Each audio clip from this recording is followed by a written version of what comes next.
Je m'appelle Maureen, et s'il y a une chose que les gens savent de moi, c'est que je suis une femme bienveillante. J'aime aider les autres, j'ai toujours été comme ça, généreuse, prête à rendre service quand quelqu'un en a besoin. Mais ce samedi-là, tout a basculé d'une manière que je n'avais jamais prévue. Tout a commencé avec mon demi-frère, Eric, et un moment qui a bouleversé ma vie. Eric et moi n'avons pas toujours été aussi proches qu'on pourrait le croire.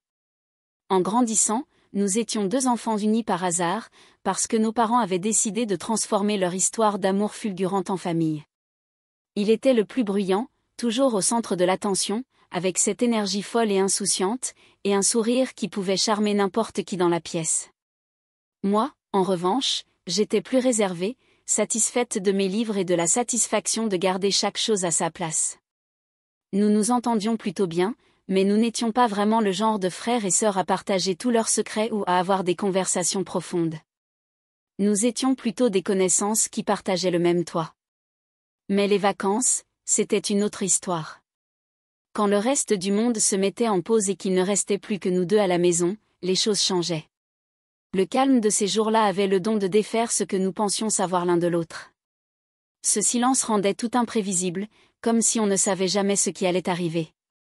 C'est dans ces moments-là, quand le monde semblait à des kilomètres et que le temps semblait s'être arrêté, que nous nous retrouvions dans des situations imprévues. Ce matin-là, j'ai décidé de cuisiner pour nous. Rien de spécial, juste des œufs, des crêpes et du bacon croustillant trouvé dans le frigo. Je ne sais pas pourquoi je l'ai fait. Peut-être que je voulais juste me sentir utile, ou peut-être que j'aimais l'idée qu'on soit assis ensemble, comme une vraie famille. Eric est entré dans la cuisine pendant que je retournais les crêpes. Ses cheveux en bataille dressés comme s'il venait de sortir du lit. Il s'est appuyé contre le comptoir, me regardant avec son sourire paresseux. « Ça sent bon, Maureen », a-t-il dit, la voix encore rauque à cause du sommeil. « Je ne savais pas que tu étais une telle cuisinière. » J'ai ri un peu, l'ignorant. « C'est juste de la nourriture, Eric. Rien de spécial. » Mais il continuait à me fixer, et je voyais bien qu'il était sincère. Il y avait quelque chose de chaleureux dans ses yeux, quelque chose qui me rendait fière de moi. Nous nous sommes assis à la petite table de la cuisine, la lumière du soleil entrait par la fenêtre, et avons mangé ensemble. Il ne disait pas grand-chose, hochait simplement la tête et souriait entre deux bouchées, mais je voyais bien qu'il était heureux. C'était agréable, comme si nous partagions un moment secret, juste tous les deux. Plus tard dans la journée, cependant, les choses ont pris une autre tournure. J'étais dans ma chambre, affalée sur mon lit, un livre à la main, quand Eric a frappé à la porte. Je ne l'attendais pas. D'habitude, il était occupé à ses occupations, jouait à des jeux vidéo ou envoyait des textos à ses amis. Mais il était là, debout sur le pas de ma porte, l'air différent. Son sourire arrogant habituel avait disparu, remplacé par quelque chose de plus doux, quelque chose que je n'arrivais pas à identifier. « Salut », dit-il en entrant sans attendre que je l'invite. « On peut parler ?» Je me suis redressée et j'ai fermé mon livre. « Bien sûr. »« Quoi de neuf ?» Il hésita, se frottant la nuque comme s'il était nerveux. Ça ne ressemblait pas du tout à Eric. C'était lui, le sûr de lui, le type qui savait toujours quoi dire. Le voir comme ça me retourna l'estomac. Je ne savais pas ce qui allait arriver, mais je le sentais. Quelque chose d'important. « Maureen », commença-t-il en s'asseyant au bord de mon lit. J'ai réfléchi à des trucs. Je fronçai les sourcils. « Qu'est-ce que tu veux dire ?» Il me regarda alors, me regarda vraiment. Ses yeux noirs rivaient sur les miens. « On est seul ici, tu sais ? Pas de parents, pas de règles. Juste toi et moi. Est-ce que ça ne... Je ne sais pas. Est différent ? Je ne savais pas quoi dire. Mon cœur s'est mis à battre plus vite, et je me suis trémoussée, mal à l'aise. Eric, on est de la même famille, demi-frère et demi-sœur, c'est tout. Il a secoué la tête et s'est rapproché. Pas vraiment, pas par le sang. Et j'ai vu comment tu me regardes parfois. Je sais que tu le ressens aussi. J'ai eu le souffle coupé. Vraiment, je n'avais jamais pensé à Eric de cette façon. Du moins, je ne le pensais pas. Bien sûr, il était beau, avec ses cheveux en bataille et son rire facile. Et oui, parfois, je me surprenais à sourire quand il me taquinait ou à me sentir bien quand il disait quelque chose de gentil. Mais ça ne voulait rien dire. Et Eric, je ne commençai-je, mais il me coupa. J'ai besoin de toi, Maureen, dit-il d'une voix basse et sérieuse. Je suis devenu fou ces derniers temps, et tu es la seule à me comprendre. C'est juste que je veux être près de toi. Vraiment près. Je me figeai. Mon esprit tournait, essayant de comprendre ce qu'il disait. Il ne parlait pas seulement de passer du temps ensemble ou de partager un repas. Il voulait dire autre chose, quelque chose de plus important, quelque chose pour lequel je n'étais pas sûre d'être prête. J'avais envie de dire non. J'aurais dû dire non. Je suis la bonne, la raisonnable.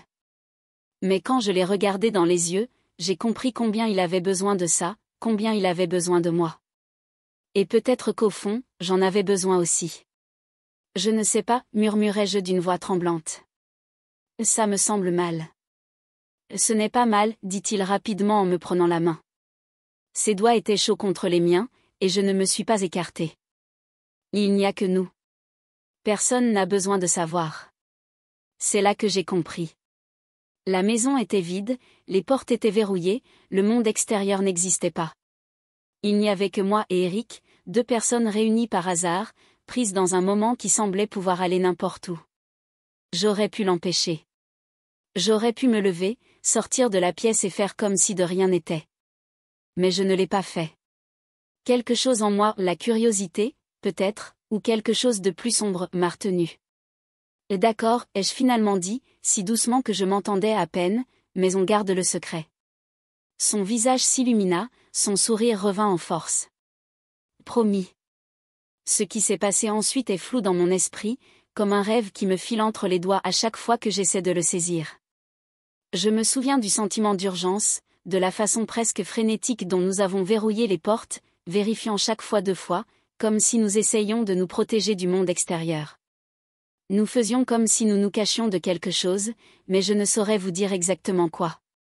Tout ce que je savais, c'est qu'il n'y avait pas de retour en arrière. Et puis c'est arrivé, comme ça. Il n'y a pas eu de grand moment décisif, pas de lente montée en puissance vers quelque chose de dramatique.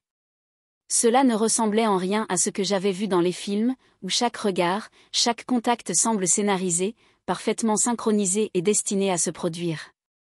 Non, c'était désordonné, voire chaotique, étrange, submergé. J'avais l'impression d'être prise dans une tempête imprévue, à la fois terrifiante et étrangement exaltante. Eric était heureux, plus heureux que je ne l'avais jamais vu, comme s'il était enfin vivant d'une manière différente, plus intense.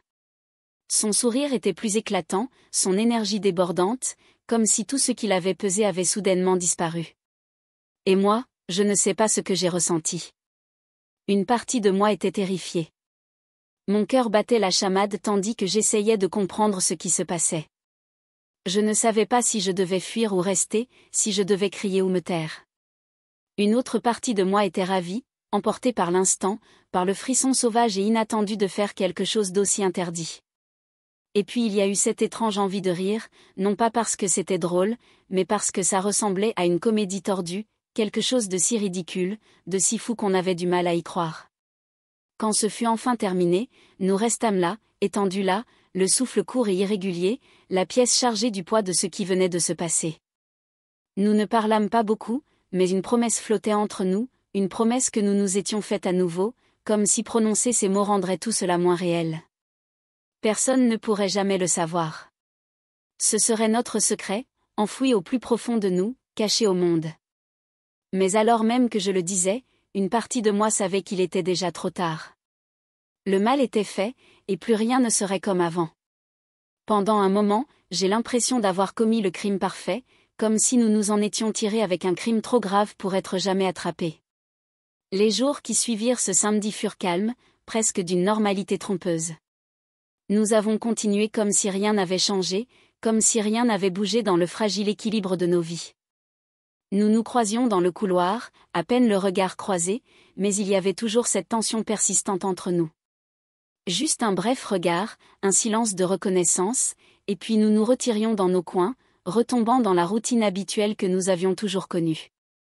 C'était presque comme un rêve sans conséquence, jusqu'à ce que ce soit le cas. Mais une semaine plus tard, tout a basculé à nouveau.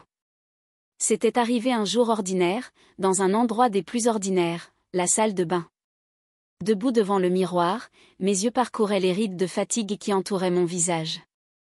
Le reflet qui me fixait semblait lointain, comme quelqu'un d'autre. Je me sentais mal depuis des jours maintenant, fatigué, épuisé, comme si mon corps n'était pas en phase avec mon esprit. Une lourdeur m'envahissait, une nausée persistante, et un étrange malaise s'installait au plus profond de moi. Mais ce n'est qu'à cet instant, en me regardant dans le miroir, que la vérité m'a frappé comme un coup de poing au ventre. J'avais compté les jours dans ma tête, une fois, 2 fois, puis encore et encore, espérant à chaque fois que le calcul serait faux. Mais ce n'était pas le cas. Mes mains tremblaient, mes doigts pressaient mon ventre tandis que la prise de conscience me submergeait par vagues, m'étouffant par sa soudaineté. C'était impossible. C'était impossible. Mais au fond de moi, enfoui sous mon instinct de déni, je connaissais la vérité. J'étais enceinte. Le monde semblait basculer sur son axe. La pièce tournoyait légèrement tandis que je restais figé sur place. La panique me serrait la poitrine, et mon esprit s'emballait, essayant d'élaborer un plan, une issue, une explication pour donner un sens à tout cela. Mais il n'y avait pas de réponse facile, pas de bouton de retour en arrière, aucun moyen de défaire ce qui avait été fait. Ce n'était pas censé se passer comme ça. Je ne m'étais pas préparé à ça. Nous n'avions rien prévu. J'avais envie de crier, de pleurer, de trouver un moyen de faire passer ça, mais je n'y arrivais pas. J'étais prisonnière de cet instant, de cette vérité, sans aucun endroit où me cacher. Et en me regardant dans le miroir, je ne voyais que la fille que j'étais avant que tout ne change, et la femme que j'allais devenir. La panique me serrait la poitrine. Comment cela avait-il pu arriver? Nous avions été prudents, du moins je le croyais. Je ne savais pas quoi faire, à qui le dire. Eric était le seul à comprendre, mais l'idée de lui faire face me donnait envie de courir me cacher. Je me suis enfermée dans ma chambre ce jour-là, recroquevillée sous les couvertures, essayant de faire comme si ce n'était pas réel. Ce soir-là, Eric a de nouveau frappé à ma porte. J'ai su que c'était lui avant même qu'il ne parle. Ses coups rapides et assurés étaient indéniables. « Maureen, ça va là-dedans ?» Je ne répondis pas tout de suite. J'avais la bouche sèche, les pensées confuses. « Ouais, mentis-je, ma voix étouffée par l'oreiller. Juste fatigué. » Il n'y crut pas. La porte grinça, et il était là, appuyé contre le chambranle comme il l'avait fait la semaine précédente. « Tu es sûr? Tu as été bizarre toute la journée. » Je me redressai, tirant la couverture autour de moi comme un bouclier. « Eric, je ne peux pas. Passe ton chemin. Je ne peux tout simplement pas. » Son sourire s'est estompé. « Qu'est-ce qui ne va pas? J'ai fait quelque chose? » « Non, ai-je dit trop vite, ce n'est pas toi. J'ai juste besoin d'espace. » « D'accord. » Il avait l'air confus, peut-être même blessé, mais il a hoché la tête. « D'accord, comme tu as besoin. » Lorsqu'il est parti, j'ai poussé un soupir que je n'avais même pas réalisé avoir retenu. Le poids qui pesait sur ma poitrine s'est enfin relâché, mais cela n'a pas apporté de soulagement. Pas vraiment. Je ne pouvais pas le lui dire. Pas encore. Pas comme ça. Comment annoncer une chose pareille à son demi-frère? Comment expliquer qu'un moment d'inconscience, une décision impulsive, ont dégénéré en quelque chose qui allait tout changer à jamais? Comment donner un sens au désordre que l'on a créé quand il n'y a pas de réponse claire ni de solution facile? Je n'avais pas les mots. Tout ce que j'avais, c'était la peur, une peur froide et suffocante, et un secret qui grandissait en moi, s'étirait, s'élargissait, devenait plus réel chaque jour. Les jours suivants se sont écoulés dans un brouillard de faux semblants. Je faisais semblant, souriais quand il le fallait, préparais le petit déjeuner avec une aisance maîtrisée, comme si de rien n'était. Je riais aux blagues d'Eric, même si mon estomac était noué de nœuds douloureux, chaque nœud serrant davantage à chaque seconde. En apparence, tout semblait pareil, mais au fond, rien ne l'était. Plus rien ne serait jamais. Chaque nuit, quand le silence régnait dans la maison et que le monde semblait s'évanouir, je restais éveillé, les yeux fixés au plafond, perdu dans mes pensées. que allais-je faire? Comment allais-je garder ce secret, ce poids caché à jamais? Les murs semblaient se refermer sur moi tandis que je pensais à l'avenir, à ce qui arriverait quand la vérité éclaterait enfin, car tôt ou tard, elle éclaterait. Quelqu'un le remarquerait. C'était inévitable. Mes parents rentreraient de voyage, et la vie reprendrait son cours. Le monde recommencerait à tourner, et je devrais affronter ce que j'avais fait. Impossible de fuir, de faire comme si de rien n'était. Il était déjà trop tard. Je ne pouvais qu'attendre que la tempête arrive et prier pour y survivre quand elle éclaterait. Un après-midi, je n'en pouvais plus. Je me suis glissé hors de la maison et me suis dirigé vers la petite pharmacie à quelques rues de là. Mes mains tremblaient en achetant le test, le cachant sous ma veste comme si je faisais passer quelque chose d'illégal. De retour dans ma chambre, j'ai verrouillé la porte et je l'ai passé, le cœur battant si fort que j'ai cru qu'il allait réveiller tout le quartier. 2 lignes roses me fixaient, froides et définitives. C'était réel. Je n'ai pas pleuré. Je pensais que je pleurerais, mais non. Au lieu de cela, je suis restée assise là, engourdie, essayant de comprendre ce qui allait suivre. Eric méritait de savoir. Il était impliqué dans tout ça, que ça me plaise ou non, mais l'idée de le lui dire me rendait de nouveau malade. Et s'il paniquait? Et s'il me blâmait? Et s'il en parlait à quelqu'un? Ce soir-là, il est revenu dans ma chambre. Je l'avais évité toute la journée, mais impossible d'y échapper. Il s'est assis sur mon lit, plus près que je ne le souhaitais, et m'a regardé avec ce même regard chaleureux qui m'avait attiré auparavant. « Maureen, parle-moi, a-t-il dit. Il y a quelque chose qui ne va pas. Je le sens. » J'ai dégluti difficilement, les mains crispées sur mes genoux. « Eric, je suis enceinte. » Les mots flottaient dans l'air comme de la fumée, lourds et impossibles à ignorer. Son visage est resté vide une seconde, comme s'il ne comprenait pas.